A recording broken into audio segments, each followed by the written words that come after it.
ბოლო წლების განმავლობაში მოლდოვის რესპუბლიკამ ხელშესახებ პროგრესს მიაღწია, თუმცა ჩვენ კიდევ ბევრი სამუშაო გვაქვს. მინდა ყველა დაინტერესებულ მხარეს მოვუწოდო და გვეხმაროს ამ პროცესში, რათა უახლოეს მომავალში შევძლოთ მოლაპარაკებების დასრულება და მოვამზადოთ ქვეყანა 2030 წელს ევროკავშირში წევრობისთვის.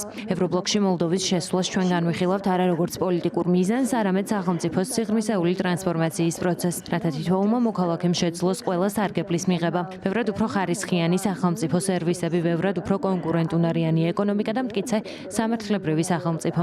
მოლდოვა მარტო არ არის ევროკავშირში, ჩვენ გვყავს სანდო მეგობრები, რომლებიც მხარს გვიჭერენ. სჯერათ ჩვენი პოტენციალის და საკუთარ გამოცდილებაზე დაყრდნობით იციან, რამდენად მნიშვნელოვანია სოლიდარობა ამ პროცესში.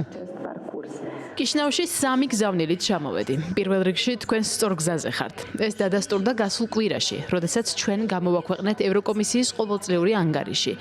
მეორე მხრივ ჩვენ კიდევ ბევრი გვაქვს სამუშაო, როგორც თავადაც თქვით. არ მინდა რაიმე ფუჭი ილუზია იმასთან დაკავშირებით, რა იქნება. ნამდვილი მუშაობა ახლა იწყება. სამომავლოდ თქვენ მოგიწევთ თქვენი კანონმდებლობის მორგება ევროპულ სტანდარტებთან. რა თქმა უნდა, ამას თან ზრდას გარკვეული აღმასვლაც და დაღმასვლაც, თუმცა მოგიწოდებთ გამოავლინოთ იგივე სიმტკიცე, რაც აქამდე. ჩვენ უნდა შევინარჩუნოთ ნდობა ერთმანეთისადმი და განვაგრძოთ წინსვლა. სინამდვილეში რეფორმების ეს პროცესი ღირს ამათ, რადგან სხვა ევროპულმა ქვეყნებაც გაიარეს ეს გზა, რამაც მოიტანა რიგითი მოქალაქეების ცხოვრების დონის გაუმჯობესება და სამართლებრივი სახელმწიფოს შექმნა.